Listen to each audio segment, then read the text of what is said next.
క్రీస్తునందున ప్రియులకు ప్రేమతో వందనాలు తెలియజేయుచున్నాను. ఈరోజు దేవుడు మనకు చేస్తున్న వాగ్దానం ఏమిటనగా సామెతల గ్రంథం 11వ అధ్యాయము 17వ వచనం.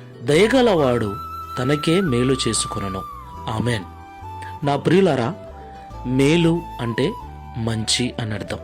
మనందరం కూడా మనకు మంచి కలగాలని, మన కుటుంబం అంతా మంచిగా ఉండాలని, మనకు తెలిసిన వారందరూ, మనకు నచ్చిన వారందరూ మంచిగా బ్రతకాలని కోరుకుంటాం. ఆ మంచి మనకి ఎప్పుడు కలుగుతుంది అంటే మనము దయగలిగిన మనస్సు కలిగి ఉన్నప్పుడు. ఇతరుల పట్ల వారి యొక్క దీన స్థితిని, హీన స్థితిని చూసి అసహించుకొనకుండా వారి ఎడల దయ కలిగి వారికి తగిన సహాయం మనం అందించినప్పుడు దేవుడు మన మీద దయ చూపించి మనకు మేలు చేస్తాడు. దేవునికి మహిమ కలుగును గాక. అయితే ఈ లోకంలో ప్రస్తుతము చాలా మంది స్వార్థపూరితమైన జీవితాలను జీవిస్తున్నారు. మంచి సమరయుని మనస్సు ఎవరికినీ లేదు.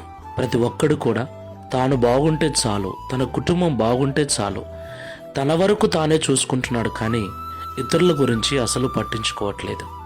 ప్రియ క్రైస్తవులారా, దేవుడు మనకు చూపించిన ప్రేమ మనము కూడా చూపించాలి.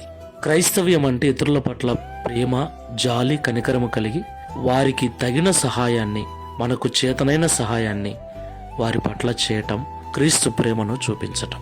ఈ మాటలు వింటున్న మనమందరం కూడా ఒకసారి పరిశీలన